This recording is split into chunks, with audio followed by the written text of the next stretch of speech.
Hi, welcome to my guitar lesson today. Smile by Charlie Chaplin. I'm going to do some chord melody and reading and interpreting piano sheet music.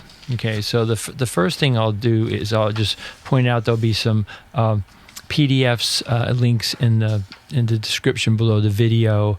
I'll include the piano music. I'll also include the guitar tabs. I'm kind of feeling generous for the beginning of the year, so I'll give you the guitar tab that you can look at. Okay, so what I'll do to start with is I'll just go ahead and talk about how the arrangement I came up with and the piano music, how I interpret it. So right off the bat, I have this F, just an F bar chord. So that was just my own decision to do, the biggest chord I could. And the next on heart, I just have an F add 9, and then on smile, I'm just trying to use like the biggest chords I can come up with. So that F major 7th chord, 3rd measure, and then just a standard F chord for the 4th measure. And then once again, I'm just trying to use the biggest chord I can come up with. So that's an F6 chord. Now there, you look on clouds, it's an F diminished chord, but if you know about diminished chords, B, D, F, A flat, that could be the name of the diminished chord, so you can name it however you want. So here I'm just deciding to use the B diminished 7th chord. Okay, so then now it gets a little tricky here on Sky. I'm just using a full G minor bar chord. Then for You'll Get By, so I'm using diminished. And then here I'm using a B flat major chord. So kind of like instead of using the G minor, I'm using the relative major. And then here for that D7 flat 9, I'm using E flat diminished, which is just a substitute. And then rather than G minor, I'm using minor 7 because it's a little bit easier. And then for the D7th chord, I'm going back to that diminished. So that's a big string of chords, but I think it's kind of interesting. So you got G minor, F sharp diminished, then I have a B flat triad, then I have diminished, G minor 7th, and then back to the diminished. Okay. Then for the next line, the smile, that's just a G minor 7th chord. Once again, just trying to get the biggest possible chord I can think of. And then, let's see, for the fear, that's just a G minor 7. I have the C melody. For the B flat on smile, once again, just the biggest bar form I can come up with. Okay, now for the E flat 9 chord, I'm going to use 13 here. And then for that A to G note, I'm using kind of a piece of 9 sharp 11. I'm not putting the root in here. Okay, then for the You'll, that's just a standard F chord. That's just a sus, just a F sus 4. Okay, for the G minor, once again, big G minor bar chord. Okay, then here for that U, I'm using 13, and then here I'm just using diminished for that for the next one. Okay, so then there's a little bit of a repeat there. That's the same major 7. Although that's F6. There's your diminished again on tier. So this is a repeat. E flat, G minor. Okay, then here same thing, G minor 7th with the B flat. A minor 7 sus. B flat. That's the same. There's that kind of like that's like an augmented triad. E flat 9 sharp 11. Then here's your F with the susses. Big G minor 7th chord. Okay, then what I do here, I keep the melody the same. G13, no root, and then I'm just resolving the D down to D flat to a big F bar chord. Okay, now if you look at the piano music, in the first ending, it goes smile, and if you look in the right hand of the piano, it's like an F major 7th chord. Right, so that's what I'm doing there. So C, F, A, E. Right, so I always find it fascinating when you look at piano music, and a lot of times you'll find very, very similar voicings to the guitar. So you have E. Okay, then here, that melody coming down, D, C, B flat, A, G, A. So here I just have a G minor 7th chord. Right, so that's just something I learned years ago, is how to kind of pull out melodies out of a chord. Then for the C9 chord, I'm using C, B flat, D, G. So if you look at once again, if you look at beat 3, that's the piano voicing. So then what I decided to do on the tab is I'm getting rid of my root B flat, D flat, A. That's what I'm doing to get that there. And then I realized later what I could have done, I could have used like E minor 7 flat 5. Okay, so then so that would give me that G note. Then when I went to the C7 flat 9, there's your diminished, and that would have been a really interesting way of doing it also. So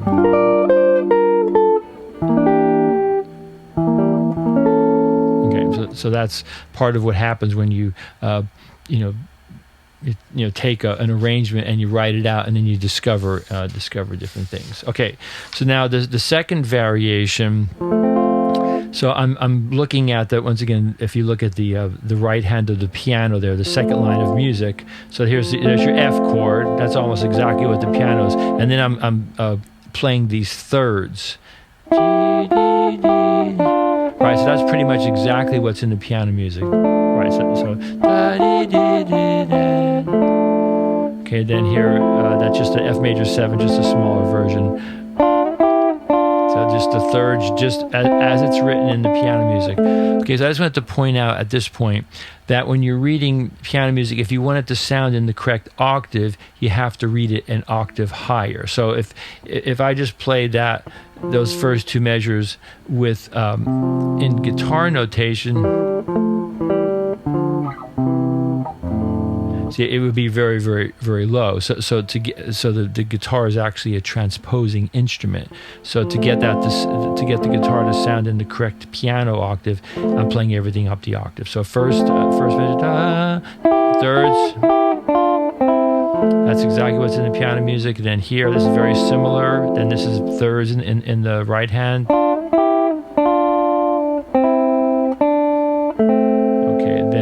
Now what I'm doing here on this F6 to the A flat diminished to the G, if you look in the left hand of the piano, you have A flat, G.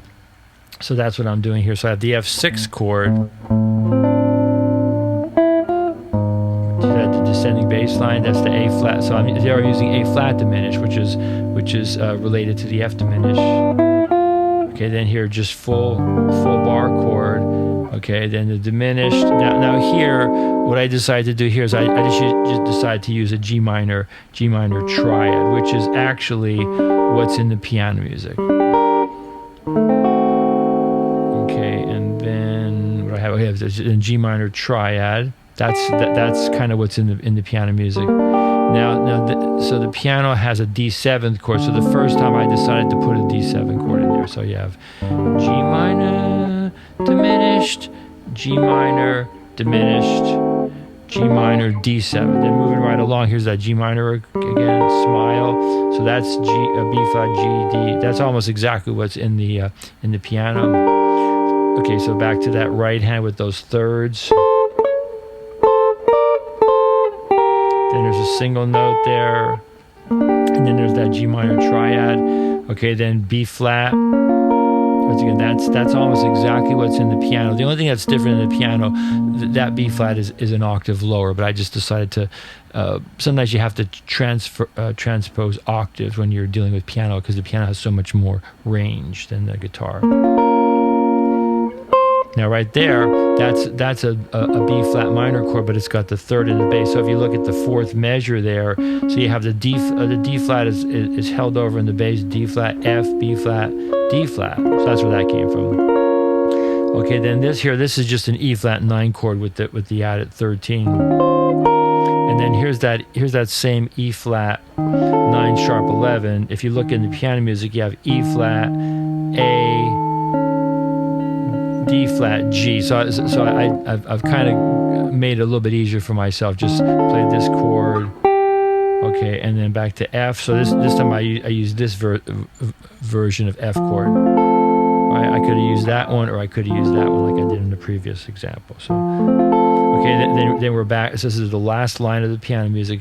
We're back to this string of third intervals. Okay, then just a G minor triad. That's almost exactly the same as the piano music. Right, so then if you look there, fourth measure, F, B flat, D. Okay, and then what I'm doing here, this is very similar to what's in the piano. A, C, then the B flat, and then notice that inner line there. C, D, D sharp, E. So in the music here I have C, D, E flat, E. I just wrote it with an E flat rather than a D sharp. Okay, then continuing on. So then I have this. So for the line, it's on the next, it's going to be the next page. So let me just move this here. So you have F. Then if you look at the piano, you have a C triad. C, E, G, F. Okay, then here, I think I just went away from the piano score a little bit because I thought, well, F major 9, thirds, right, and then I have an A minor triad, D minor triad. Then here just kind of more guitar voicings. Okay, now this is from the piano. So this is C. If you look at the third measure on the second page, C, D, F. So I thought that was an interesting. That's not something that I would normally do on guitar, but I saw it in the piano. I thought, well, I'll put that in there. Okay, then you have F6. I'm kind of getting away from the score there. F6, A minor, D minor, F. So this is how knowing your triads is helpful. Okay, now here's that same thing from the previous page. That if you look at the bass,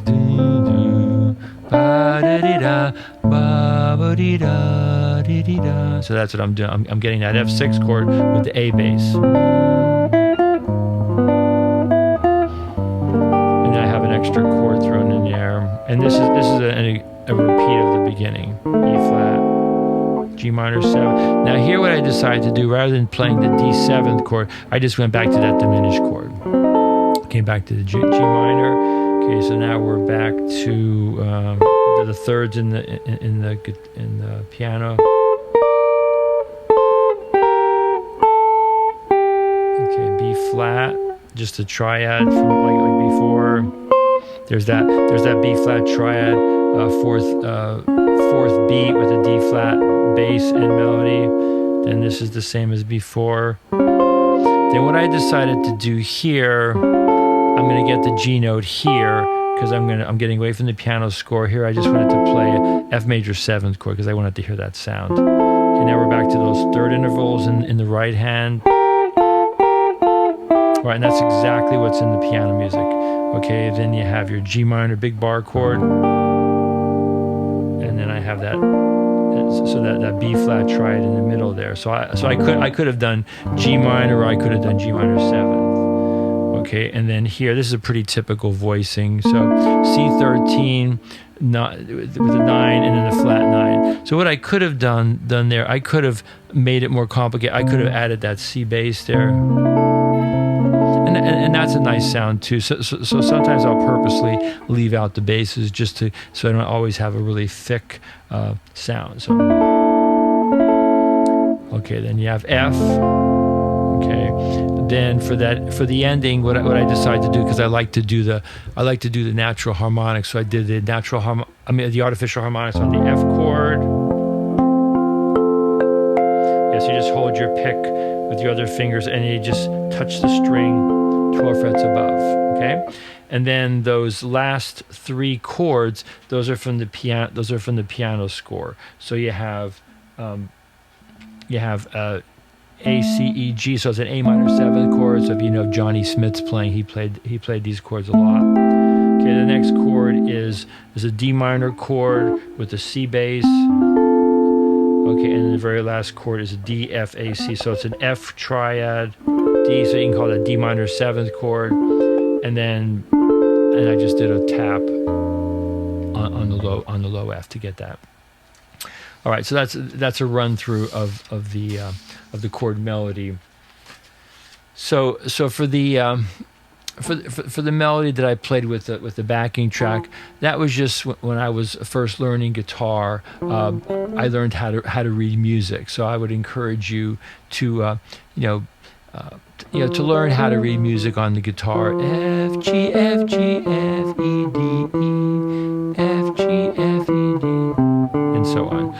So I'll include a PDF of the key of F, and then you can experiment with different ways of playing this. So I only did 2 different versions. So I did the F here, and then I did the octave higher, which I explained that's called octave higher, or sometimes I think the term is called actual notation. So that means if I want my guitar to sound like a piano does, I have to play it here.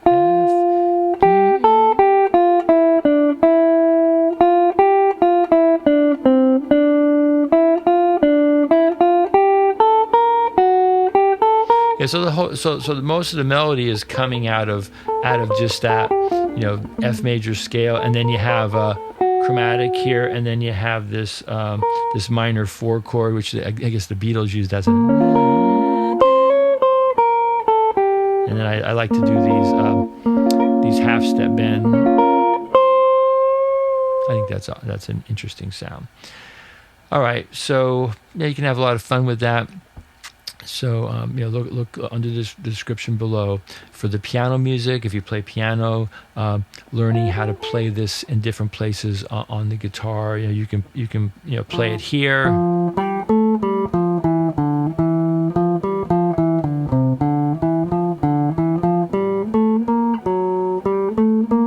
You can do that. Or another trick that I like to do is take the open position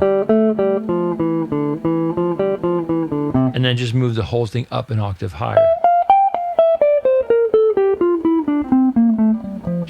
So I just kind of pretend I'm still in open position.